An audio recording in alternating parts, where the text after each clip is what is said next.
Hello friends, Kim Schofield here. Welcome to another video on my YouTube channel. Today we're going to be creating more landscape backgrounds for silhouette images, today using distress inks. And I'll be introducing you to two brand new stamp sets from Sweet and Sassy that I used to create the two cards we're going to be making today, both with similar colors and a similar look with two different techniques. So these are the two brand new stamp sets from Sweet and Sassy, released in January. Forgive my glare, that's terrible. They are called Wetlands and Wetland Grass. So you'll find links to everything in the description below the video. And then I'll also be using two other stamp sets for these cards, and I'll show you those as we get to them. So I am using some watercolor cardstock, and I have some distress inks out along with my blending tools, and I have some Post-it note tape. So this is a low-tack tape that won't stick to my paper. So I am using the smooth side of the watercolor cardstock, not the textured side. And we're going to be creating kind of a water and a reflection in our background today. So it'll look like water. We'll have a reflection from some of our stamps, and I'll show you how easy that is to do. So I'm starting with some crushed olive, and I am applying that ink directly up against the Post-it note tape. And then I'm coming in with worn lipstick, and again doing a relatively thin line of that ink. So I'm not adding too much, blending that very slightly in with the green. I don't want to have too much going on there. The pink is really going to mix in with my blue, and we'll get some nice purple. So really kind of going for the sunset kind of look. And then I'll come in with broken china. And this will create a really pretty color when it mixes in with the worn lipstick. And again, I'm working in a circular motion, and this is with the Ranger mini round blending tool, which are some of my faves. You tend to get some, I find that the blending is a little bit better with these round small sponges versus the rectangular ones. And so that's fine. I have a nice light coverage there, and then I'm going to go over with some black soot, and this is just going to darken everything up, make it look really rich, only going around on the edges. I'm not really pulling that black down into the blue much, just so it's really kind of framing the card. So I want to make sure that I clean all of my ink off of my craft sheet so I don't get any transfer there. And then I'm just going to dry that because we're going to go ahead and do the exact same process on the other side of the card. So I've taken that tape off, putting that back on, and leaving the smallest little teeny edge of that green showing right above the tape. And that is only so that the green blends into the green and I don't have a thin white line there. So that's why I kept that tape located where it is. So I have just a little bit of that green showing through. And then I'll come in again with that worn lipstick. And one of the nice things about distress inks, if you have any blending that's not looking so great, not looking very smooth, like you can see I have a little bit there on the left-hand side, get a little bit of that, I pressed down a little too hard, not a big deal. What I love about the distress inks is that you just keep putting layers down, keep blending, and you'll be able to get rid of any smudges that you have or any of those blending tool spots where you press maybe too hard, you get that little round, edge of the foam. You just really keep working that, and that will all go away. That's why I love these things. So the distress inks versus the oxides on this technique, either would work well. I just really wanted this very soft background because we're going to be layering a bunch of stuff on top. So the oxide inks tend to be more opaque, and the distress inks are more transparent, a little softer. So you can see there, I've got exactly the same thing on the top as I do on the bottom. And that's because we want to create that reflection. So I am using this little, I guess it's kind of a grass image, and that is from the landscape silhouette set. And I'm inking that in the crushed olive, and I'm actually pressing that right where right where the seam is, where I had the Post-it note tape and the two greens come together there in the middle. Having a hard time describing that apparently. And I was a little bit off, but that's okay because this next step is going to get rid of any boo-boos you might have made. So now I am using an archival black ink, and I want the archival because I want a deep dark black. And this is going to cover up and create a nice horizon line with my grasses kind of peeking out from the top of that horizon line. So now I have everything is dry, and I'm going to be using some of the grasses from the wetland grass set. Excuse my head there. So I'm putting some Post-it note tape down again because I want to make sure that my stamping stays above that Post-it line and we don't get anything below it. And now I'm going to go ahead, I'm using an archival ink, and the reason I'm doing that is I want that nice dark stamped image that I get from an archival ink, which you wouldn't get as much from the distress inks. The oxide would give you a little bit better coverage, but I am a fan of using archival inks for stamping. And with this, I probably should have used my Mini Misty, so I could have restamped, but that's okay. I'll show you how you can fix any little boo-boos. Everything can be fixed. There are no mistakes. So you can tell I'm pressing this very firmly. And again, if I'd used the Misty, it would have been a better option, because if I didn't get good coverage the first time, then I could have just restamped. But I have this wonderful Pitt pen from Faber-Castell, and it blends in beautifully with archival ink. So I just went over some of my lighter areas with the pen, and you couldn't even tell where the pen was and the ink was. It worked out perfectly. So keep one of those thin line pens in your stash, and they are great for fixing any mistakes. Sorry, no mistakes, not a mistake. I meant to do it. So you can see now that I've used that pen, you can't even tell. It looks like I got a clear stamped image, but it's a good reminder to myself to use the Misty.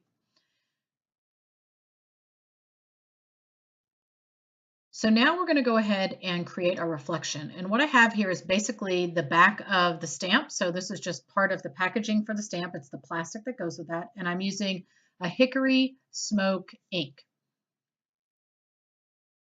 And I want that distress ink because I actually want this to not be a great impression, because if you saw a reflection, it wouldn't be perfect, right? It would have, there would be some breaks in the way that your eye would see the reflection in the water.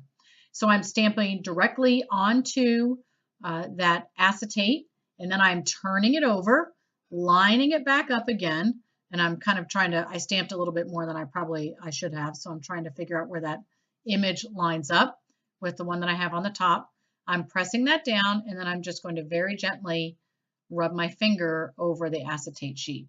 It might be a little hard to see because it's very faint, but you get a perfect reflection of that image that is up above on the horizon line. So I'm just going to do that again, stamping with the hickory smoke distress ink on my acetate, flipping the acetate over, lining that up.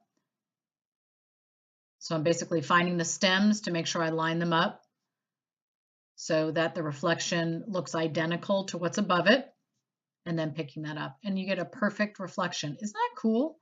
Super easy. You can do this with any stamp to reverse your image. And so I really like that nice soft color there that looks like it's, you know, you're seeing that in the water. So heat setting that just to make sure that I don't smudge anything before I move on. And I've learned my lesson. I'm going on to my Misty, and it took me a minute to realize, oh yeah, I can flip it the other way. I'm a little slow sometimes. When I do things always the same way, you know? Oh yeah, I can change the way I've done things. So I'm gonna go ahead and create a little duck here in the water. So just figuring out my placement. And I also use there's these little teeny tiny birds. I love them. Look at them, all 4 little teeny birds flying in the sky. And I decided to use those up in the sky. These are the tiniest little stamps you've ever seen, but they stamp awesome and they look so cool. I love the way they look.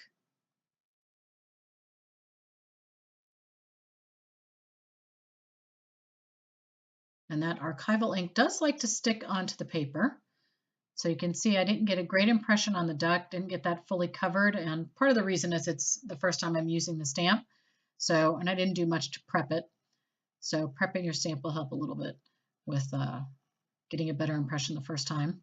So giving a little CPR, and there you go. I get a nice crisp impression. And aren't those little birds so cute? I love them. I think that's like one of my favorite part about the stamp sets. So there's also these a bunch of little dragonflies, and there's even a little dragonfly that is like sitting, you know, as its little legs out, like it's sitting, it's not flying. So I'm going to go ahead and put that up there in the corner on one of the leaves. Excuse my head there. Sometimes you got to get right above the stamp so you know where you are stamping. And just filling in again with that pip pen. I kind of had one of his legs not quite sitting on the leaf, so filling that in. And then I'll go ahead and add some other little dragonflies around in the water, because I am a fan of these little dragonfly stamps. I can't stop myself once I start. They're so cute.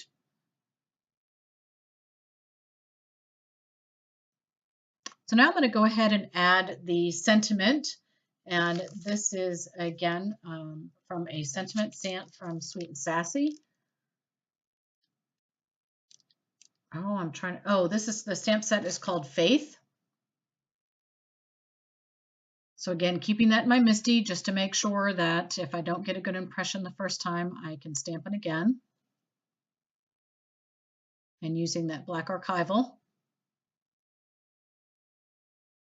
which is one of my favorites for sentiments. And these are great one-layer cards too, creating these backgrounds. So now this is what's going to make it really look like water. So I have my white gel pen, and I'm really just creating kind of very small, different size, kind of wavy lines throughout the entire bottom piece. And so you want these to be fairly inconsistent and not almost make it look like little ripples there in the water. So you don't want it to look like lines. It's definitely kind of these little squiggly marks as you move across the paper. And then by the duck, I'm really going to kind of scribble a bunch of the white gel pen on there to make it look like the duck is moving through the water, and that'll really kind of ground that image as well. So it doesn't look like that duck is kind of floating in midair.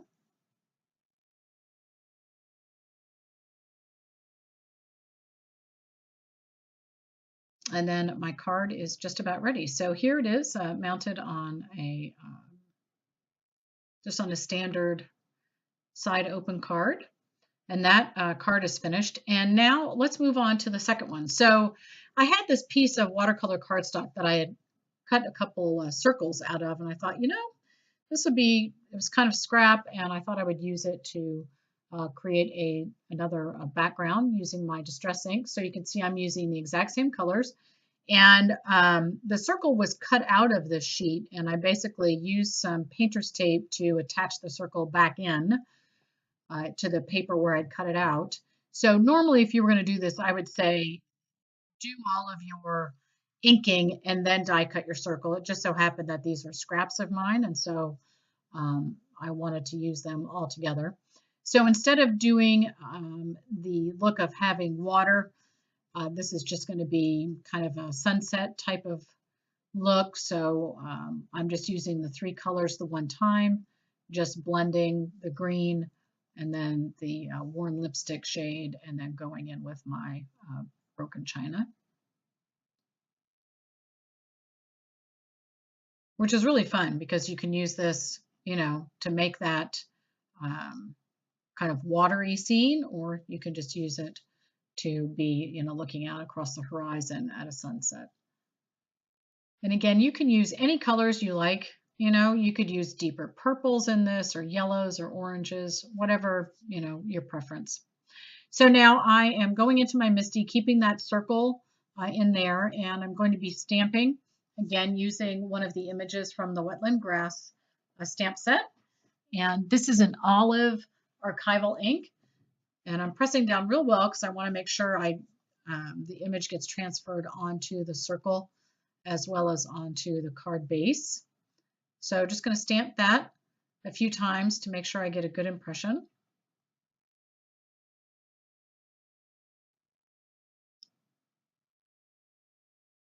And then I'm going to do that again. So just move my card over in the MISTI and decide where I want to do that, where I wanted to stamp that image.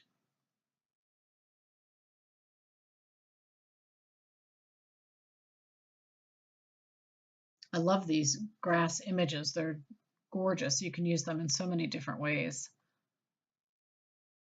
You can make them, you know, look more like a grass or more like leaves behind flowers, just depending on the color that you use for your ink.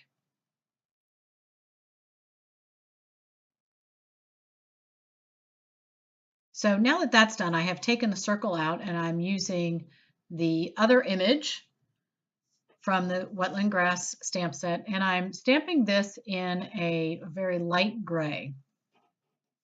So in hindsight, I probably would have done the gray first and then the green over it, but it ended up working out fine. This is a pretty pale color. I just wanted a little bit of a different, you know, image in the background besides just that grass.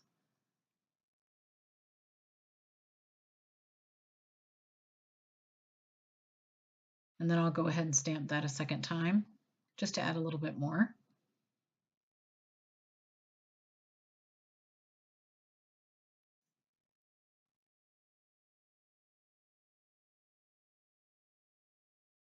So this was a light enough color not to be a big deal that I was going over the top of the green.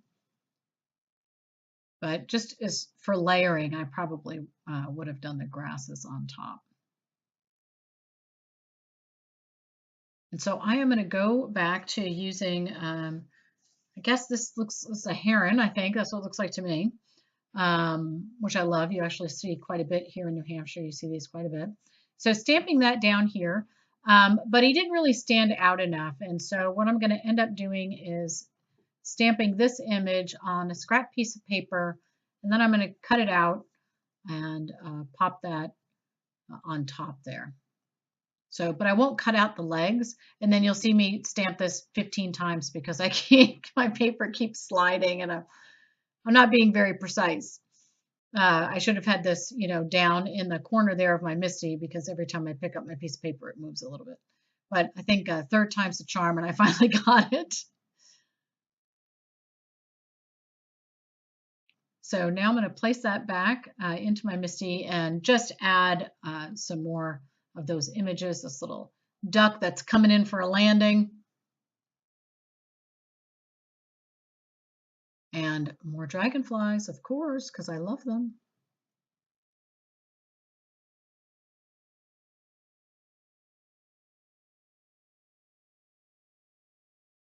So now here's my little heron that I cut out, and I'm just going around with a black marker to cover up any white edges.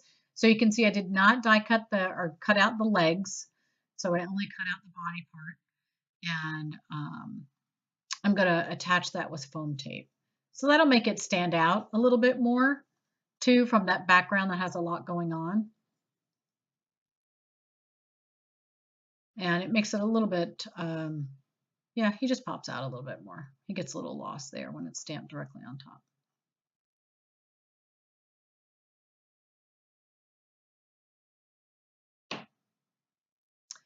So now I'm going to go ahead and stamp my sentiment. This is from, again, that same stamp set that I used before, Faith. I'm stamping that in black archival just on the bottom of my card base.